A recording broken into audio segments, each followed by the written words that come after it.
Hello, Hobart! Great to be here tonight. My name is Camille and I am a physiotherapist based in Launceston. Yes, I have braved the Midland Highway roadworks just to be with you here tonight. For those who want to know some detail about my journey, I know that's all of you.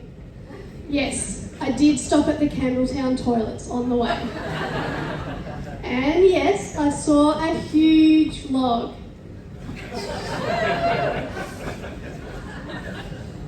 Not only do I live in Launceston, but I moved over from the mainland just a few years ago.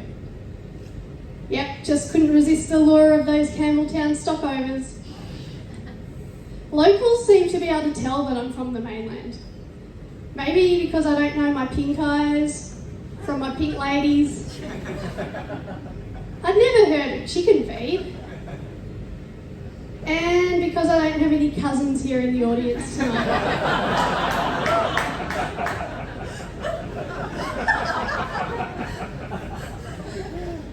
So tonight I'll talk to you about powered mobility for children.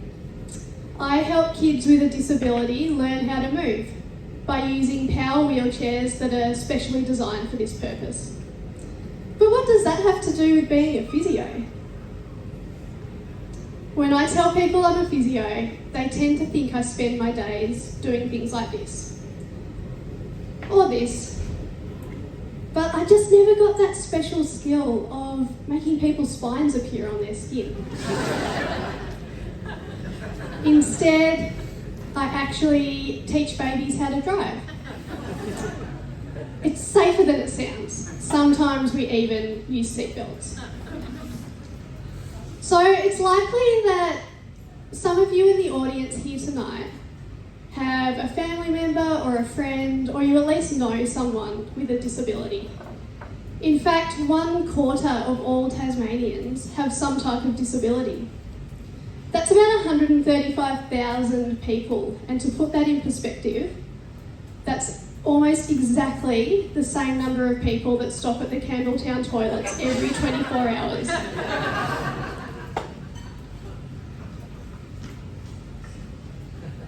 Some kids who are born with a physical disability, like cerebral palsy, for example, might not reach those milestones of getting up and moving at the same time as their playgroup buddies. But if every child could move and explore their world at will, just imagine what they could get up to. They could torment their siblings, they could scribble on the walls, and they could get us a beer from the fridge. My daughter's 7 now, and she's an old hand at this. We're working on cocktail making by the time she's 8. I take a human rights-based approach to my work. All children deserve the opportunity for timely movement development. A typically developing child would start to crawl or even walk before the age of 12 months. And this is when their world really opens up.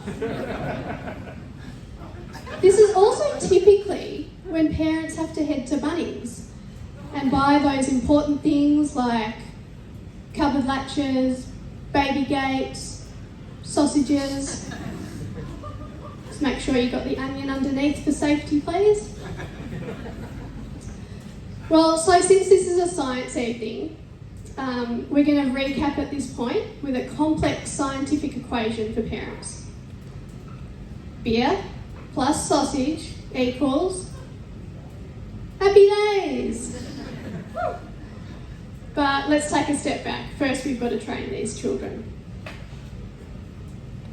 When I talk about assistive technology, I'm talking about disability equipment.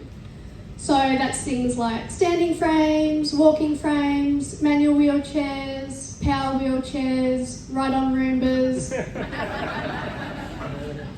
This is equipment that most of us would just take for granted.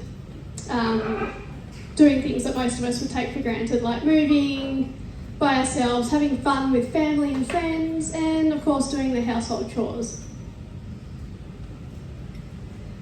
Most kids' power wheelchairs have really fun brand names like the Zippy, the Whizzy Bag,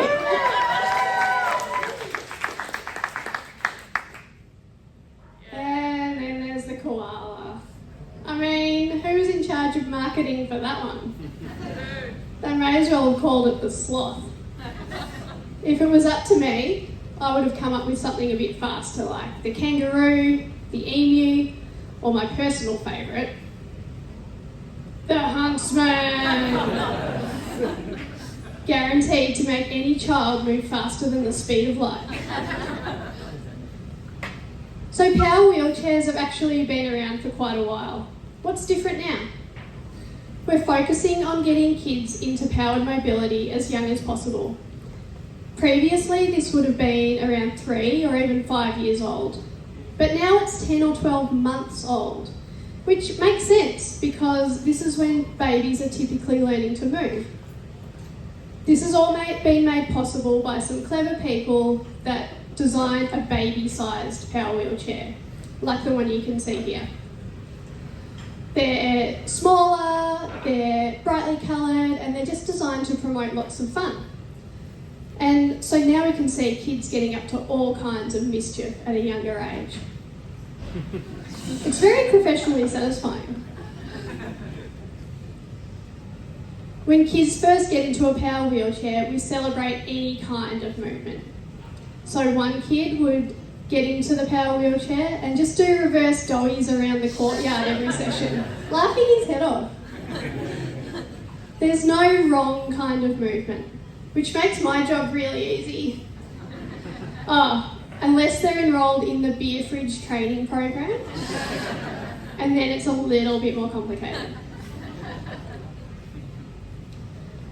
We had another child who couldn't actually communicate verbally, but she used her newfound movement to repeatedly crash into the TV until her parents would change the channel to Bluey. Wasn't great news for the $4,000 TV, but she trained her parents very quickly. Who says you can't put a price on child development? Seriously though, those first moments of self-initiated movement are such a joy. I get to witness the child making that brain connection of cause and effect for movement, and also witness the parent's emotion in that moment. It's a little bit of magic. We had another child whose goal was to drive a few houses down to Grandma's. He'd clip himself in and say, "Mum, I can do it myself, I'm a big boy now." I think for any parent that would be a pretty major milestone, but when you consider the barriers that this kid and his family would have overcome, it just makes it huge. And what parent wouldn't love to palm off their kid to Grandma for a few hours? A child at a similar age got into his power wheelchair for the first time and just took off and did a runner down the street. Guess he was just training to do Launceston blockies when he's older. So we can see here that it's a win for kids, it's a win for parents, it's a win for Bunnings from all that weekend spending. So what's the catch? Why doesn't every kid have a power wheelchair who needs one? It comes down to this old chestnut. Power wheelchairs are really expensive. There's good research evidence to show that power wheelchairs work for children's development, but especially in Tassie, there's not enough devices to go around for the kids that need them. So I think that the more people that actually know about these things, the more the word gets out there, and then maybe the funding agencies will sit up and take some notice. We just need to make sure they get the fastest models. In the meantime, I'll be back at home working on the gin and tonic training module. You can see that my daughter is absolutely thrilled about this opportunity. Thank you.